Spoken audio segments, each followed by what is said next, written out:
What the heck? What is that? We better find out. Hold my Diet Mountain Dew.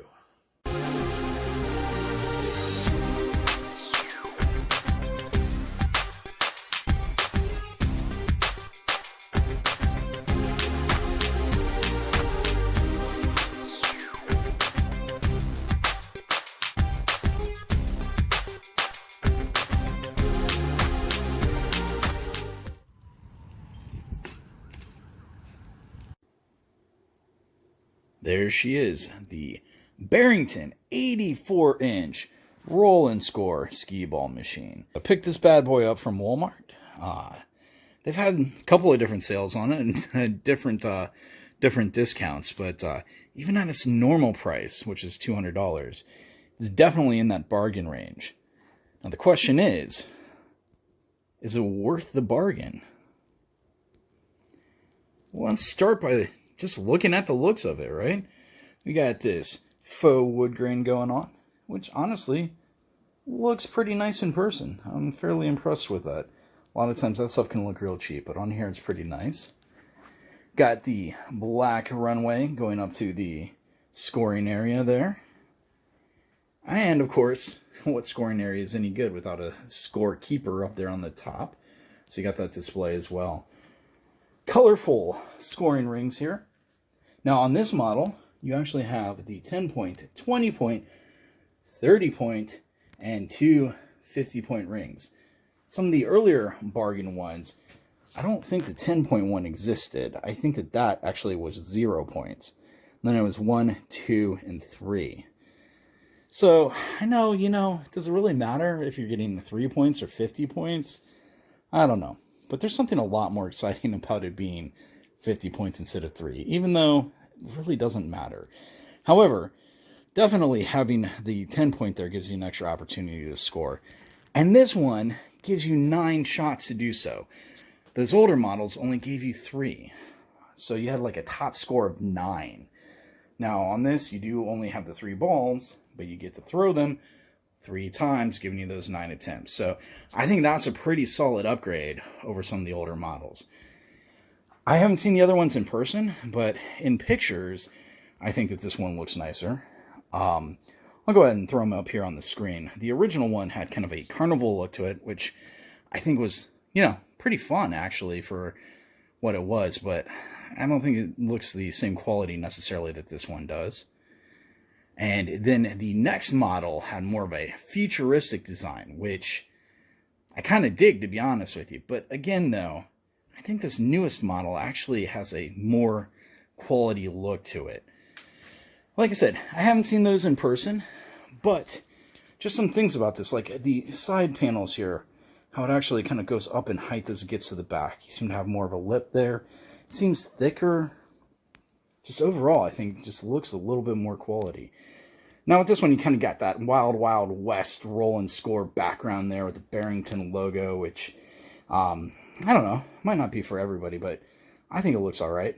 However, this thing is ripe for some modification. So you could certainly get some type of vinyl or something and put it in the back box there where it says roll and score and put your own graphics there.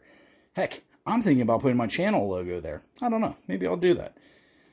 Also, the inside of this back box here where it's black, it's pretty scuffed up, and it kind of came that way. So, I don't know. I haven't really tried giving it a good cleaning to see how much of that will come off. But I suspect given that matte finish, that's probably the way it's going to be. And the same up here on the top. I mean, it doesn't really ruin the look of it, but when you get up and close to it, you can see it. And on my runway here, you can see I got a scuff right there too. So definitely seems prone to scuff. Again though, this might just be a good excuse for me to be able to modify this thing. Now it does have some pretty cool sound effects. You get some lights actually in the score area back here, so I'll go ahead and turn it on.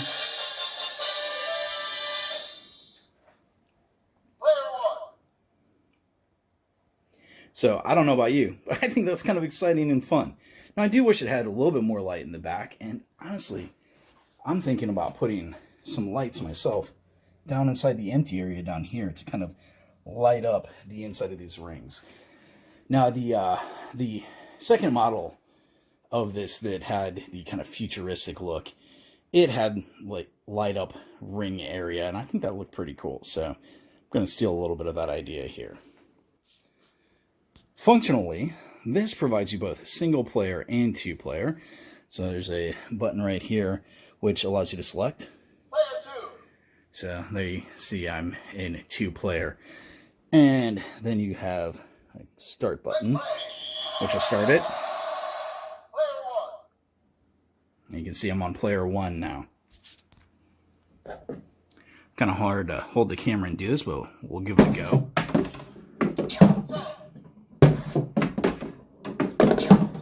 Trying for that 50. Oh, not quite.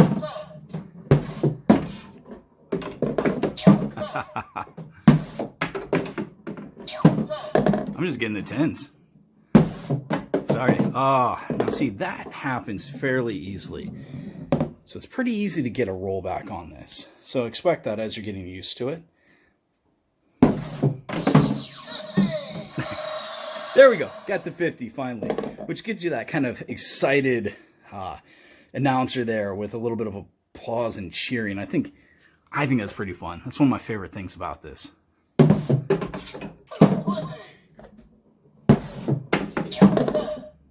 Alright, I think I got one more ball here.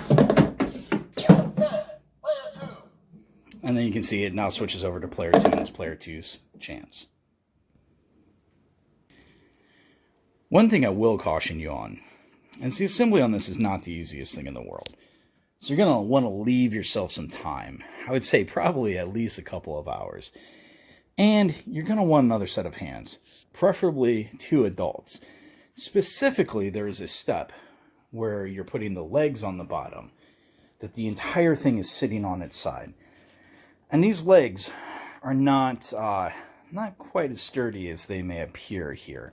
So they actually, in the instructions, tell you specifically not to rock it onto its side onto the legs because it might break the legs. So you have to physically pick the thing up off of its side without the legs touching the ground, flip it upright, and then set it down. It's not that heavy. I think it's like 80-some pounds, but definitely going to need, I think, a second set of hands just because of the size of the thing to really make that happen. So that's something to be prepared for. Everything was pretty well marked. I think the instructions were good on it. There was a lot to putting this together. There seriously had to have been 100 screws or more. So you're going to need some patience. You're going to use some elbow grease on this. Utilizing a drill or something like that where you have it on the low setting, that works fairly well for some of it. I ended up using that, but not all of it, because there's a lot of parts where the screw has to go very close to the wood. So you can't really get a drill in there unless you got a really long extension on it. So you're still probably going to be cranking on these things by hand for quite some time. So prepare for your arm to get a workout. So the completed unit is really comprised of 3 pieces. You got the back box scoring area here, the part of the ramp there, and then this part of the ramp here. And now the ramps are held together and held to the back box with these kind of thumb screw type things. So I was kind of hoping when I was looking at this online that I would be able to say, take 2 of these out and be able to slide this part away. That way, you know, if I needed to move things around because I'm working on assembling something down here, I'd be able to like kind of fold it up or move it out of the way more easily, kind of like this fold up Franklin whirl ball thing that I have over here. That isn't the case though. So if you were hoping to do something similar, it's not really possible. There's a lot of other screws underneath and other pieces that are connected together that kind of prevent you from being able to do that. Plus, there's a cord that actually runs from right here, from the control module, and then hooks in behind the back box here, going up to the scoring mechanism on the top. So, but you'd also have that to contend with as well. It just doesn't seem easily doable to pull the thing apart. So I'm going to put some little slides under the feet so that hopefully I can kind of slide it around more easily to move it out of the way as I need to move things around. Now that is one area that I think they kind of came up a little short on this. There are no feet under there. So that's just wood. Or, well, not even really wood, right? Let's be honest. This is some of the cheapest press board I've ever seen. It really feels like cardboard. The laminate on it feels nice, so you don't get that feeling from the outside, but when you're putting it together and you're seeing the unlaminated part, it really is just pressed paper pulp is what it seems like. So I really question having that in contact with the floor, especially in a basement. That seems like that's just going to be asking to wick water up into there. So I do highly suggest if you put this in your basement, put some type of foot under it, like those little plastic feet that have the nail or something.